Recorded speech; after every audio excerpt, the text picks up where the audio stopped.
비틀즈의 음악이 흐르던 순간 한 남자는 오래전 잊고 있던 청춘의 기억 속으로 되돌아갑니다. 그리고 그 기억 속에는 사랑했지만 끝내 붙잡지 못했던 사람들과 너무나 아름다웠기에 더욱 슬펐던 시간이 남아 있습니다.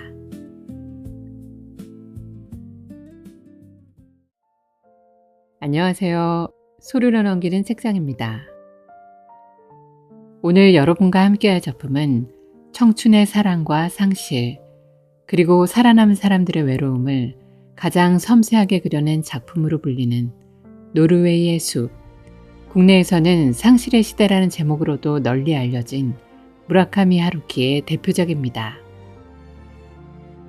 실제로 이 작품의 원제인 노르웨이의 숲은 비틀즈의 노래 노르웨이안 우드에서 가져온 이름으로 작품 속에서는 단순한 노래 제목을 넘어 잃어버린 사랑과 다시 돌아갈 수 없는 청춘의 기억을 상징하는 의미로 사용됩니다. 1987년에 발표된 이 작품은 출간 직후 일본 사회에 큰 반향을 일으키며 수백만 부 이상이 판매되었고, 무라카미 하루키를 세계적인 작가의 반열에 올려놓은 대표작으로 평가받고 있습니다. 작품의 배경은 1960년대 후반의 일본. 당시 일본 사회는 학생운동과 급격한 사회변화 속에서 커다란 혼란을 겪고 있었고, 젊은 세대는 자유를 꿈꾸면서도 깊은 공허와 외로움 속에서 방황하고 있었습니다. 상실의 시대 속 인물들 역시 그 시대의 불안과 상실을 그대로 품은 채 살아갑니다. 그래서 이 작품은 지금까지도 청춘의 상실을 가장 아름답게 그려낸 소설이라는 평가를 받고 있기도 합니다. 작가 무라카미 하루키는 1949년 일본 교토에서 태어난 소설가로 와세다 대학에서 연극을 전공한 뒤 젊은 시절 직접 재즈 카페를 운영할 만큼 재즈와 서양 음악에 깊이 심취해 있었습니다. 그의 작품 속에 자주 등장하는 재즈 음악과 클래식, 그리고 비틀즈 같은 서양 문화의 분위기는 바로 이러한 젊은 시절의 경험에서 비롯되었다고 알려져 있죠. 또한 하루키는 일본 현대문화 가운데에서도 특유의 담담하고 몽환적인 문체로 유명한 작가입니다. 화려하게 감정을 쏟아내기보다는 고독과 상실, 인간의 내면의 공허함을 조용하고 차분하게 그려내며 독자들로 하여금 긴 여운을 남기는 작품들을 써왔으며, 현재까지도 세계적으로 가장 영향력 있는 현대작가 가운데 한 명으로 평가받고 있습니다. 그럼 지금부터 상처받은 청춘들의 가장 조용하고도 슬픈 이야기 속으로 함께 들어가 보겠습니다.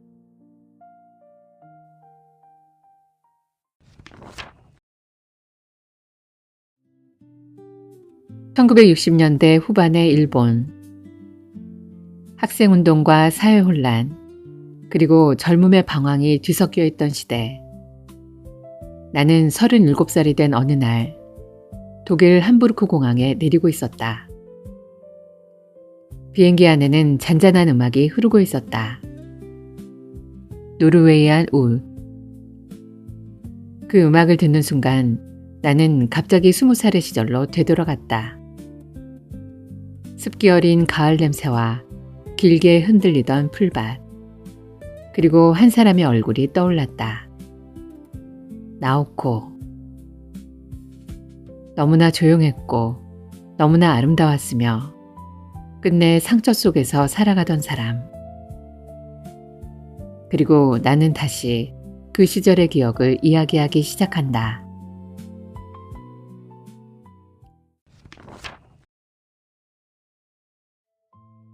당시 나는 도쿄의 대학에 다니고 있었다.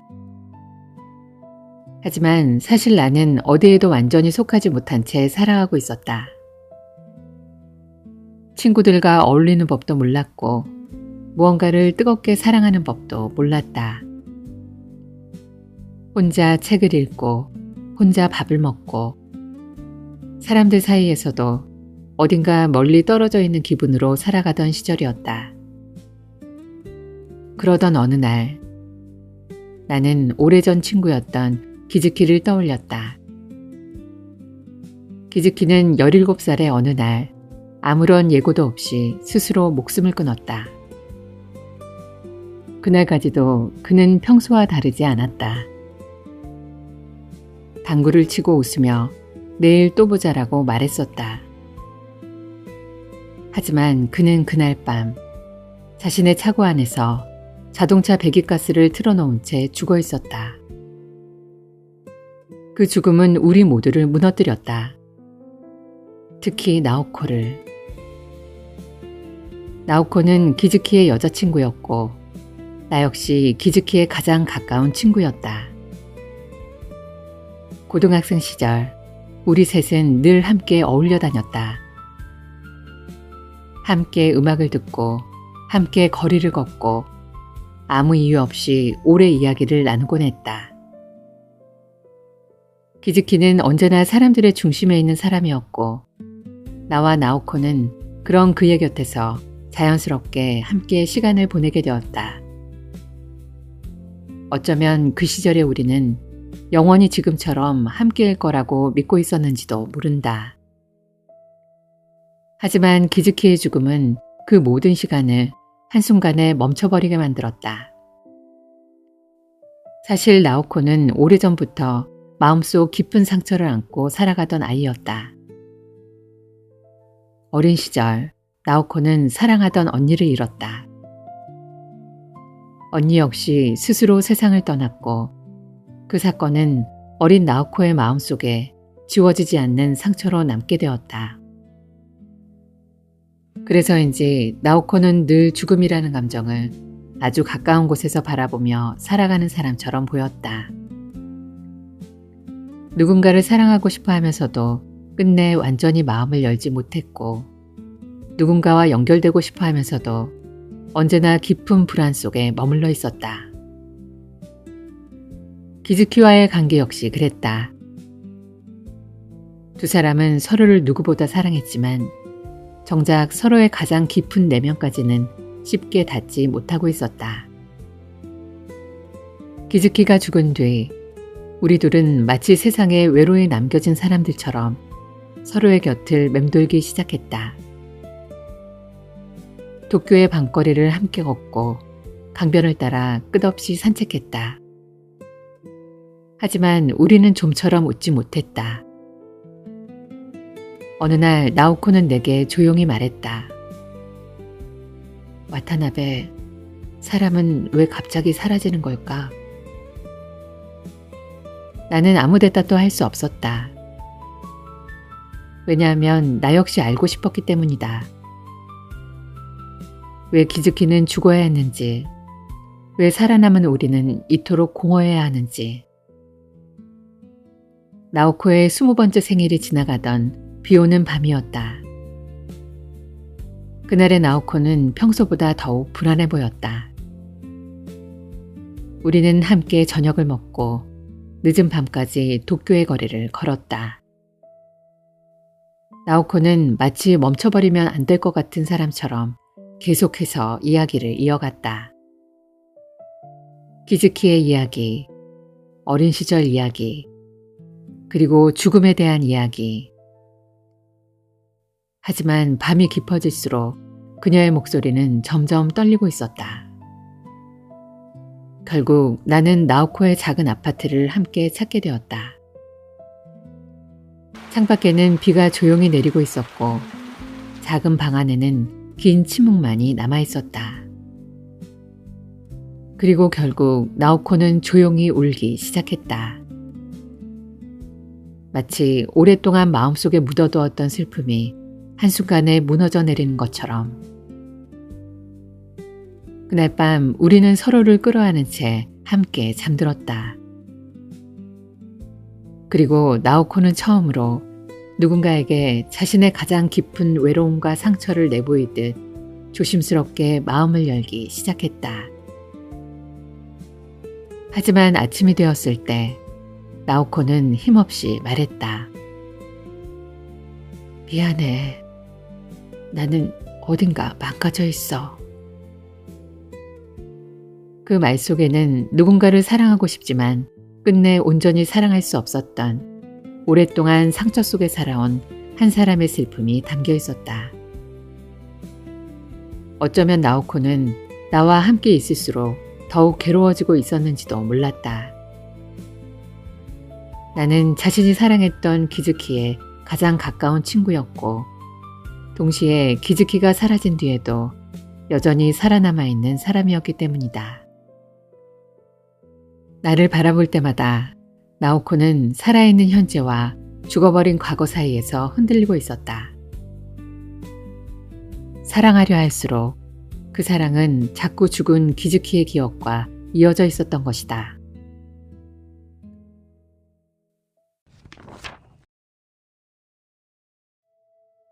그 후 나오코는 갑자기 도쿄를 떠났다. 얼마 지나지 않아 그녀에게서 편지가 도착했다. 그녀는 교토 근처의 요양시설에서 지내고 있었다. 나는 지금 사람들과 조금 떨어진 곳에서 살아가고 있어. 여기서는 시간이 아주 천천히 흘러. 나는 방학이 되자 그녀를 찾아갔다. 산속 깊은 곳에 자리한 작은 공동체. 조용한 숲과 새소리, 그리고 세상과 단절된 듯한 고요한 풍경. 그곳에서 나오코는 이전보다 더 조용해져 있었다. 하지만 이상하게도 그 침묵 속에는 어딘가 평온함도 함께 존재하고 있었다. 그리고 그곳에서 나는 한 사람을 만났다. 레이코. 나오코와 같은 요양시설에서 지내고 있는 중년 여성으로 나오코의 가장 가까운 친구이자 사실상 룸메이트처럼 함께 생활하고 있는 사람이었다. 레이코는 과거 뛰어난 피아니스트였지만 오랜 정신적 상처와 인간관계의 아픔 끝에 이곳에서 생활하게 된 사람이었다. 그녀는 나오코를 누구보다 잘 이해하고 있었고 늘 불안정한 나오코의 곁을 조용히 지켜주고 있었다. 레이코는 밝게 웃고 농담도 잘했지만 눈빛 어딘가에는 오랜 상처가 남아있었다. 그리고 때때로 나오코가 말하지 못하는 마음까지 대신 설명해주곤 했다. 레이코는 내게 말했다. 나오코는 원래부터 아주 섬세한 사람이야. 너무 많은 걸 마음속에 담아두고 살아가는 사람이기도 하고. 밤이 되면 레이코는 기타를 연주했다. 조용한 숲속에 기타 선율이 천천히 퍼져나갔다. 그 음악을 듣고 있으면 슬픔이라는 감정도 어쩌면 사람 안에서 조용히 살아가는 하나의 기억처럼 느껴졌다. 하지만 나오코의 마음은 여전히 깊은 불안 속에 머물러 있었다. 그녀는 자주 말했다. 나는 사람들과 제대로 연결될 수가 없어. 살아있다는 감각이 자꾸 희미해져. 나는 몇 번이고 괜찮다고 말했고 기다리겠다고 말했다. 하지만 어떤 말도 그녀를 완전히 붙잡아 둘 수는 없었다.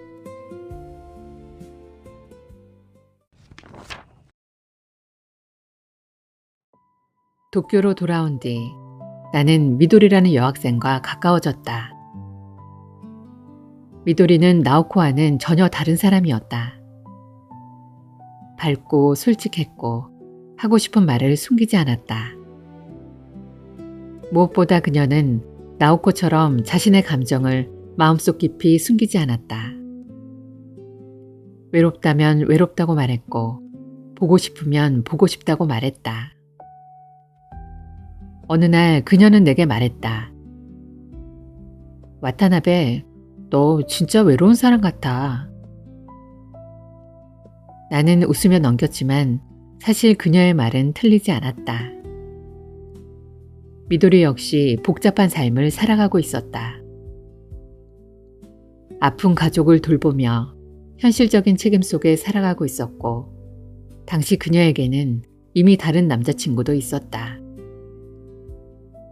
하지만 이상하게도 미도리는 점점 더 나를 찾기 시작했다.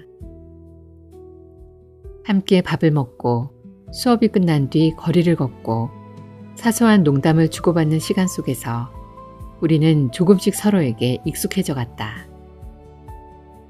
미도리는 나에게 점점 더 솔직한 감정을 드러냈다. 질투를 하기도 하고 섭섭함을 숨기지 않기도 했다. 그러면서도 내가 여전히 나오코를 잊지 못하고 있다는 사실 역시 알고 있었다. 하지만 그녀는 쉽게 물러서지 않았다. 나는 네가 생각하는 것보다 훨씬 너를 좋아하고 있어. 그 말은 장난처럼 들리기도 했지만 사실은 미도리의 진심이었다. 나 역시 미도리와 함께 있을 때면 처음으로 현실 속에서 살아있다는 감각을 느끼곤 했다.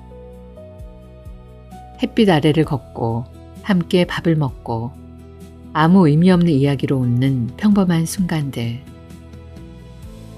삶이 꼭 죽음과 상실만으로 이루어진 것은 아니라는 사실을 나는 미도리와 함께 있을 때 조금씩 느끼기 시작했다. 결국 미도리는 자신의 기존 연인과의 관계를 정리하게 된다. 그리고 점점 더 나에게 마음을 향하게 된다. 하지만 나의 마음은 여전히 흔들리고 있었다. 나는 미도리를 향해 끌리면서도 한편으로는 나오코를 끝까지 놓지 못하고 있었기 때문이다. 미도리는 그런 나를 보며 때때로 지쳐갔고 때로는 상처받기도 했다. 너는 항상 어딘가 다른 곳을 보고 있는 것 같아. 그 말처럼 나는 늘 현재와 과거 사이 어딘가에 머물러 있는 사람이었다.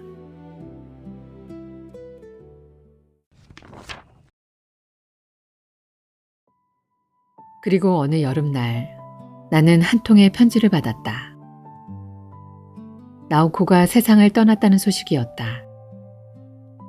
나는 한동안 아무것도 할 수 없었다. 도쿄의 거리를 끝없이 걸었다. 사람들로 가득한 전철 안에서도 비 내리는 거리에서도 나는 계속 나오코의 얼굴을 떠올렸다. 그녀는 끝내 삶보다 죽음에 더 가까운 곳으로 가버렸다. 나오코의 장례식 이후 레이코가 도쿄로 찾아왔다. 우리는 밤새 이야기를 나누었다. 나오코의 이야기, 상실에 대한 이야기, 그리고 살아가는 일에 대한 이야기. 밤이 깊어졌을 무렵 레이코는 마지막으로 기타를 연주했다. 조용한 선율이 방 안을 천천히 채워갔다. 그리고 그녀는 담담하게 말했다. 죽은 사람은 죽은 사람이야. 하지만 우리는 살아가야 해. 나는 아무 말도 하지 못했다. 살아남는다는 것은 때때로 죽음보다 더 어려운 일이었기 때문이다. 그날 밤 우리는 오래 이야기를 나누었다. 그리고 서로의 상처를 위로하듯 조용히 함께 밤을 보냈다. 새벽이 가까워졌을 무렵 레이코는 떠나기 전 내게 마지막 말을 남겼다. 미도리를 놓치지 마. 그날 이후 나는 오랫동안 생각했다. 사람은 왜 사랑하게 되는지, 왜 누군가는 떠나고 누군가는 남겨지는지, 그리고 시간이 아무리 흘러도 어떤 기억들은 끝내 사라지지 않는다는 것을. 나는 공중전화 박스 안에 서 있었다. 수화기 너머로 미도리의 목소리가 들려왔다. 지금 어디야? 하지만 나는 쉽게 대답할 수 없었다. 내가 어디에 있는지, 어디로 가야 하는지 알 수 없었기 때문이다. 그 순간에도 어딘가에서는 비틀즈의 노르웨이안 우드가 조용히 흐르고 있었다.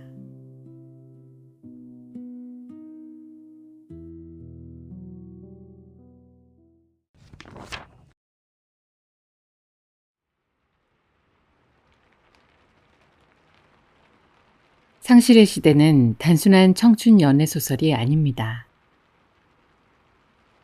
이 작품은 결국 상처를 안고 살아가는 사람들의 이야기입니다. 누군가는 사랑하는 사람을 잃고, 누군가는 깊은 외로움 속에서 무너지고, 또 누군가는 끝내 현실을 견디지 못한 채 세상을 떠나기도 합니다. 와타나베는 끝내 완벽하게 상처를 극복하지 못합니다. 나오코 역시 자신의 상처를 끝내 이겨내지 못했고, 기즈키 또한 삶의 무게를 견디지 못했습니다. 하지만 그럼에도 남겨진 사람들은 다시 누군가를 만나고 다시 사랑하려 애쓰며 조금씩 앞으로 걸어갑니다. 어쩌면 삶이라는 것은 상처가 완전히 사라지는 것이 아니라 그 상처를 아는 채 계속 살아가는 일인지도 모릅니다. 특히 오늘날을 살아가는 우리 역시 수많은 관계 속에서 외로움을 느끼고 누군가와 연결되고 싶어 하면서도 쉽게 마음을 열지 못한 채 살아가고 있습니다.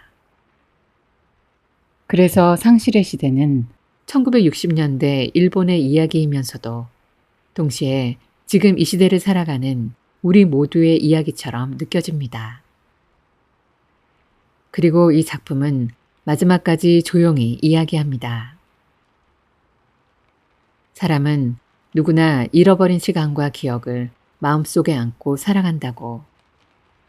하지만 그럼에도 우리는 다시 누군가를 사랑하며 살아가야 한다고. 어쩌면 그것이 상실 이후에도 삶이 계속되는 이유인지도 모르겠습니다. 소리로 넘기는 책장이었습니다. 비 내리던 여름밤 우리는 말이 없었지. 사라진 이름 하나가 아직 마음에 남아. 창밖에 흐린 불빛 흔들리던 너의 눈빛. 시간은 흘러가도 기억은 멈춰 있어.